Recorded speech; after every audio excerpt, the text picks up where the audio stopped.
मोहित कंबोज यांनी राजकारणाला रामराम केला। व्यवसायाकडे लक्ष देण्यासाठी राजकारण सोडण्याचा मोठा निर्णय घेतलाय। मोहित कंबोज मुख्यमंत्री देवेंद्र फडणवीस यांचे निकटवर्तीय मानले जातात। त्यामुळे आता व्यवसायाकडे लक्ष देण्यासाठी राजकारण सोडण्याचा निर्णय मोहित कंबोज यांनी घेतलेला आहे। तर मोहित कंबोज हे महाराष्ट्रातील राजकारणातलं मोठं नाव आहे। मुख्यमंत्री देवेंद्र फडणवीसांचे निकटवर्तीय म्हणून त्यांची ओळख आहे। तर मोहित कंबोज नेमके कोण आहेत आपण पाहतोय। मोहित कंबोज मूळचे वाराणसीचे रहिवासी आहेत। मोहित कंबोज 2002 मध्ये मुंबईत आले। व्यवसायाच्या माध्यमातून अल्पावधीतच जम बसवला। इंडियन बुलियन अँड ज्वेलर्स असोसिएशनचे अध्यक्ष झाले। 2014च्या विधानसभा निवडणुकीत दिंडोशी मतदारसंघातून त्यांना तिकीट मिळालं।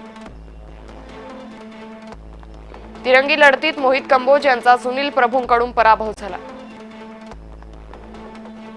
पराभवानंतरही भारतीय जनता युवा मोर्चाचं अध्यक्षपद त्यांना मिळालं।